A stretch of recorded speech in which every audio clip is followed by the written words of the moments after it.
House Flipper 2 is finally here and I cannot stop playing it. Here are my top tips to help make your time in House Flipper 2 flipping fantastic. When you first load up the game, you might want to adjust your field of view. It starts out at 60, which I found way too low. For me, 80 was ideal. You can adjust this under display settings. You can also switch tools from hold to toggle in gameplay settings, which means you don't need to hold down the left mouse button all the time. If you're not sure what to do, look out for books like this one lying around. Press E to read them and they'll give you instructions. You might sometimes get a pop-up saying you can finish the job now, when the job is far from complete. Keep an eye on the 3 stars in the top right corner. Until they're full, you still have quests to do. Quests are assigned room by room, so if you've run out of quests but the job isn't complete, check other rooms. If a room has quests available, you'll see this massive symbol that's pretty difficult to miss. Just make sure you check behind closed doors. There's no mini-map in this game, but don't worry, you have Flipper Sense instead. Press Q to see any remaining dirt or trash in the room. Keep using Flipper Sense even if you feel like you don't need to, as using it levels up the skill, which gives you perks like being able to sprint while carrying an object, and making your flashlight shine light in a bigger radius. Your Flipper tool can do way more than just sell things. Use perk points to unlock its other abilities, and you'll soon be able to duplicate items and change and copy their style. For example, I can copy the style of this door frame and paste it onto this window frame. To use these abilities, press R while holding your Flipper tool.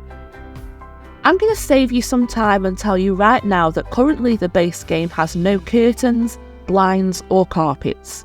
This is baffling to me, although a few people online have pointed out that when the first House Flipper game was released, it didn't have curtains either. They were added later in a free update, so fingers crossed we'll get them soon. What you can do is add shutters to your window before you place them. Just press E and turn shutters on.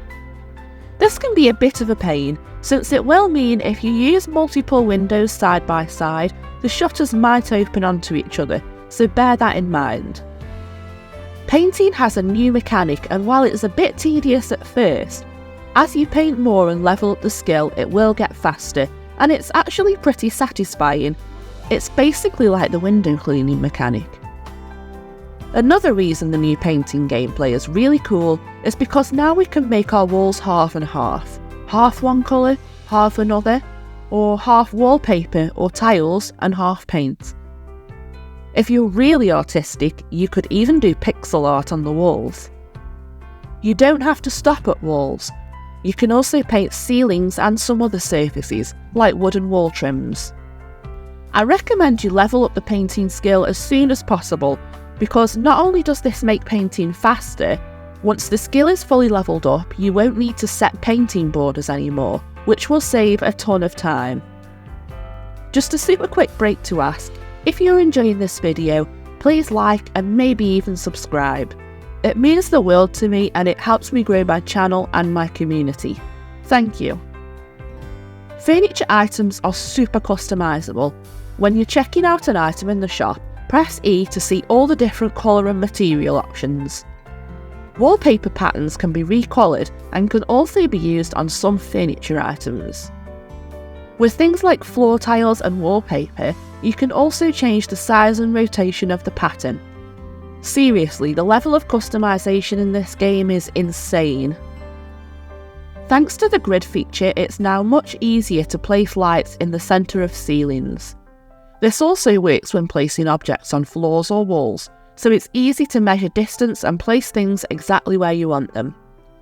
You can also press R to switch between snap to grid mode and precise placement mode, which gives you more freedom when placing objects. Although some items say they're specifically for the wall or ceiling, they don't have to be, so if you want to, you can have ceiling lights on the wall and posters on the ceiling. Did you know you can use your own photos to decorate your house? In the store, go to Decorations and then Pictures. You'll see there are some empty picture frames. Choose one and press E. Click on Custom Picture and you'll have a selection of pictures to choose from, or you can use your own. Simply click the User tab and you can select any photo you've put into your Pictures folder. This folder is on your computer under Documents, House Flipper 2 and then Pictures. Drag and drop or copy and paste your pictures into this folder to use them in-game. You won't have to wait too long before you unlock the ability to buy houses to flip, but I actually recommend you hold off on doing this until you've unlocked every tool, because not being able to build and demolish walls kinda put a dampener on my first full house flip. For the love of Jeebus, don't delete columns. There's no undo button and you can't buy new ones, so you'll be stuck with a floating roof. Instead, wait till you've upgraded the flipper tool and use it to change the style of the columns. If it's too late for you and you've already sold your columns, don't worry, I have a fix. Where the column used to be, build a single vertical line of wall and paint it any colour you like, or use a surface finish. It's not perfect, but it's a lot better than a floating roof. Demolishing walls is, of course, really fun. You have to hold down the left mouse button for a couple of seconds to wield the hammer, and during those seconds you can move the mouse to adjust the bricks you're targeting. Hold down for a tiny bit longer and your target area will get bigger. Building walls, like painting, is a bit tedious at first, but levelling up the skill makes it faster. All you have to do is set the height and width of the wall, then click the left mouse button and watch the wall build itself. During building, you can pause at any time by pressing the left mouse button, or cancel the build by pressing the right mouse button. In order for a light switch to work, you have to wire it to a light. To do this, left click the switch, then left click the light you want it to turn on, and that's it. Right click to exit and the switch should work. You can wire more than one light to a switch. Just do the same thing and click every light you want to work with the switch you're wiring. Playing the assembly minigame gives you a discount on some furniture items, but it's only a tiny discount, so it's not really worth doing unless you enjoy the minigame. Still, it's cool to have a new feature.